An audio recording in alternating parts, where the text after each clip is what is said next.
Кітап ақыныңа ақы сұрамайтын ең құнды қазына деген екен түркі халқының ойшыл ұлы ақыны Әлішер Науаи. Армысыздар желі оқырмандары. Жыл сайынғы дәстүр бойынша Білел бір кітап республикалық акциясы ұйымдастыру комитеті 2020 жылы кезекті жыл кітабын таңдау нәтижесінде Мұхтар Әуезовтің Абай жолы романы эпопеясы мен Әнуар Әлімжановтың Ұстаздың оралуы романы жыл бойғы оқуға ұсынылып отыр. Кітап әлеміне оқырманды қалай енгізуге болады? Оның бірден бір жолы Білел бір кітап республикалық акциясы. Осыған орай Ақши ауылдық кітапханасы ұлт асылы Мұхтар Әуезов атты кітап көрмесін назарларыңызға ұсынамыз. Кітап көрмесіне қазақтың ұлы жазушысы, ғұлама ғалым, қоғам қайраткері Мұхтар Әуезовтің өмір жолы шығармаларына арналған кітапхана қорындағы әдебиеттер қойылды.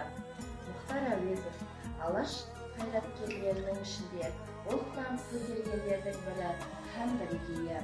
Ол халықтың рухани аманатын ұрпағына бүкпесіз қалдырған қаламгер, Абайдың шынайы бейнесін аша білген, тарихымыз бен әдет-ғұрып салт-дәстүрімізді ұштастыра білген шоқтығы биік шығармалардың бірі Абай жолы романы.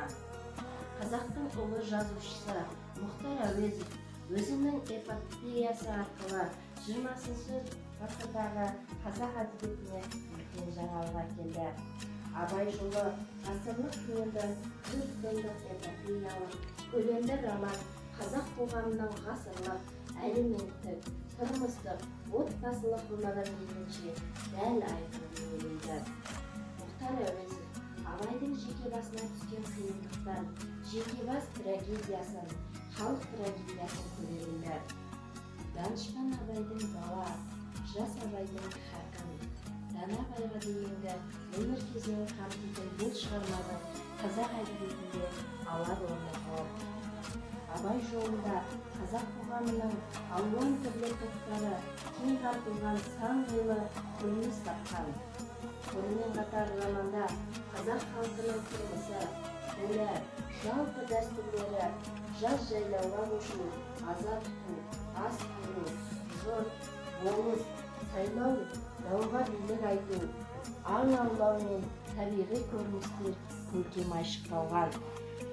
Абай жолы жай ғана тарих емес, көркемдік ойдың көрігінен өткен бүкпесіз бейнелеген өмір шындығы мен халықтың тағдыры. Назарларыңызға рахмет.